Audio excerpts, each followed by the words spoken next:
Al-makul wa ghair, yang dimakan maupun yang tidak. Jadi hewan yang dagingnya bisa dimakan maupun hewan yang dagingnya tidak bisa dimakan dalam mazhab Imam Syafi'i, ya, semua yang keluar dari itu dihukumi najis. Ya, dihukumi najis, Pak. Hati-hati nih, Pak. Ya, jadi semua yang keluar dari tubuh binatang, ya, berupa kotoran tadi, Pak, berupa apa? Kencing, kotoran, kemudian darah, kemudian muntahannya najis, Pak. Berarti kucing, apa yang keluar dari kucing najis nggak? Najis.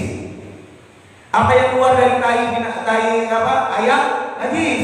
Dari ayam, dari bebek, dari angsa, ya, itu dihukumi najis dalam mazhab Imam Syafi'i. Ya, ini perhatikan, Pak. Walana wajhun. Nah, tapi lihat, perhatikan di sini, Pak.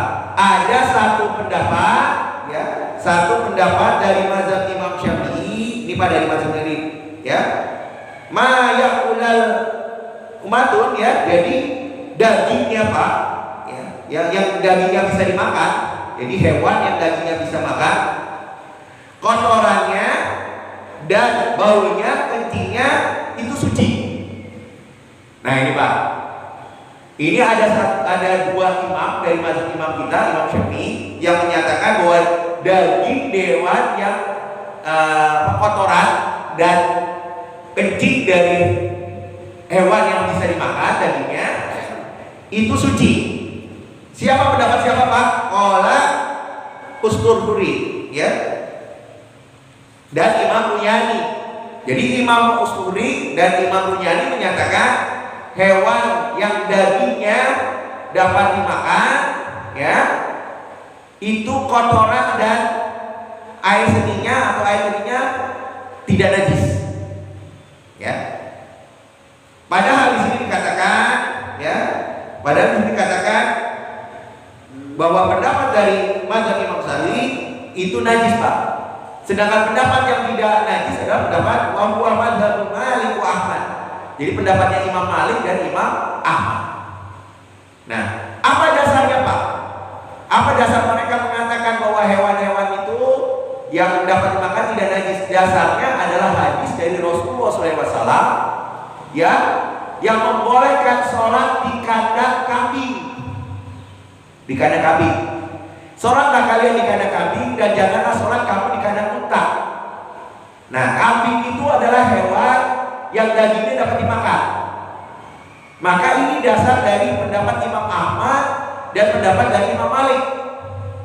Ya, tetapi pendapat Imam Syafi'i menyatakan bahwa maksud dari hadis ini, jadi hadis ini, Pak, itu kita tidak bisa ditafsiri sendiri. Jadi hadis-hadis itu harus kita lihat dari pendapat-pendapat ulama. Nah, tadi pendapat Imam Ahmad dan Imam Malik menyatakan dasar hadis itu yang membolehkan atau, ya, tidak menyatakan hukum najisnya hewan-hewan yang dagingnya dapat dimakan, seperti ayam, seperti bebek, seperti kambing, seperti sapi. Nah, itu hewan-hewan tersebut katanya tidak najis kotorannya dan air seninya. Tetapi dalam pendapat Imam Syafi'i tidak, itu najis, Pak. Kenapa? Karena hadis itu kalau secara perinci tidak menjelaskan tentang kotorannya, tapi hanya tentang kebolehan sholat di kandang kambing, Pak. Tidak menjelaskan tentang kotorannya, ya.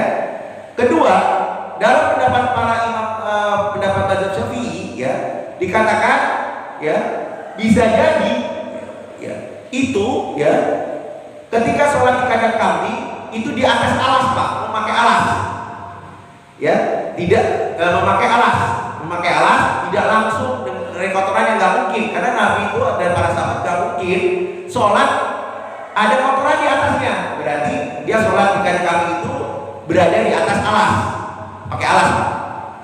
Ketiga, ya, dalam mazhab Syafi'i di kandang kambing itu, ya, itu dinyatakan pasti dibersihkan. Nggak mungkin dalam keadaan tidak dibersihkan. Jadi bisa jadi itu adalah bekas kandang kambing, Pak. Bekas kandang kambing. Nah, itu pendapat mazhab Imam Syafi'i. Jadi dalam pendapat Imam Syafi'i, mau hewan yang dapat dimakan dagingnya ataupun ya, tidak dimakan dagingnya, itu kotoran dan air seninya atau air kencingnya dihukumi haram, dihukumi najis, Pak. Dihukumi najis, ya, dihukumi najis. Ini yang harus kita pahami. Jadi dihukumi najis, Pak. Jangan sampai kita ya terkena tai ayam kita mendiamkan, Pak. Ya. Kalau dalam mazhab Imam Ahmad, ya, kalau kena tai ayam, Pak, ya, cukup di kotorannya dibuang, kemudian kalau sudah wudu, ya Pak, kalau sudah wudu cukup kotorannya dibuang, kemudian sholat. Kalau dalam mazhab Syafi'i nggak bisa, Pak. Ingat ya, kalau dalam mazhab Syafi'i, ya, kalau kita terkena kotoran dan sudah wudu, ini kena kotoran, Pak, wudu kemudian kena kotoran nih, ya, kotoran tai ayam misalnya, maka pertama, ya, kita wajib bersihkan, Pak, tai ayam tersebut. Kedua, wudu lagi. Ya, harus wudu lagi. Kenapa? Karena wudu itu ada dua ketentuannya, Pak. Yang pertama, ya, raful hadas, menghilangkan hadas. Yang kedua, izalatun najasah, menghilangkan najis. Jadi fungsi wudu bukan hanya raful hadas, menghilangkan hadas, juga menghilangkan najis. Jadi kalau dalam mazhab Syafi'i, apabila kita terkena najis atau terkena dari tai ayam, ya, karena bagi kita tai ayam dihukumi dalam mazhab Imam Syafi'i najis, Pak. Maka kalau kita sudah wudu, maka kita harus bersihkan kembali, ya, tempat yang terkena najis, ya. Kemudian atau badan kita yang terkena najis, tempat yang terkena najis, kemudian kita wudu lagi, Pak. Wudu